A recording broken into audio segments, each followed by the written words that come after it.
On est réunis là pour une séance de dédicace avec Marc Lévremont autour de son livre qu'il a eu la gentillesse de dédier, on peut dire comme ça, un peu à la Fondation.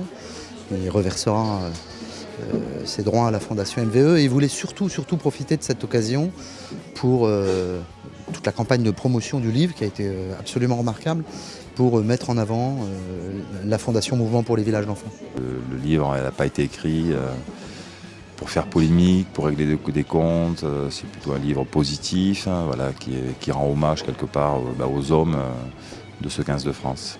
Ce qui a poussé Marc Lévremont à faire le livre, c'est vraiment le soutien, enfin le fait que les bénéfices du livre aillent à la Fondation. C'est ça qui l'a poussé à accepter. À écrire ce livre, c'est quelque part une œuvre solitaire pour un sport ô combien solidaire et collectif. Donc je n'avais pas envie quelque part de tirer la couverture à moi. Donc je voulais faire quelque chose pour la bonne cause, on va dire.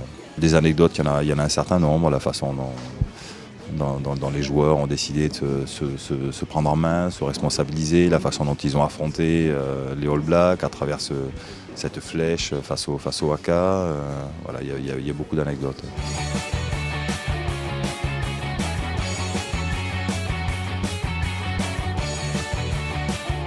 Je suis forcément attiré par les personnalités, par les gens de caractère qui vont au bout de leurs idées. Et je trouve qu'il colle parfaitement à l'association et je trouve qu'il la représente merveilleusement bien. La Fondation, en fait, elle est en charge de recueillir des enfants, des fratries d'enfants qui ont été retirés à la garde de leurs parents, la plupart souffrant de graves carences d'éducation.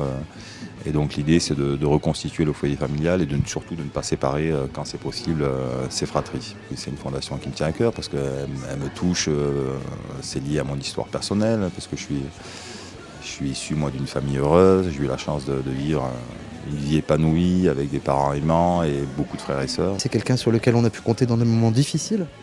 On a eu des moments difficiles dans la vie de la Fondation. À chaque fois, on s'est tourné vers lui, vers Jean Dujardin, notre autre parrain, pour leur parler de ces moments difficiles, leur demander s'ils nous soutenaient toujours. Ils n'ont jamais fait défaut, ni l'un ni l'autre, y compris dans des moments très très difficiles. Et ça crée du lien. Ça crée du lien.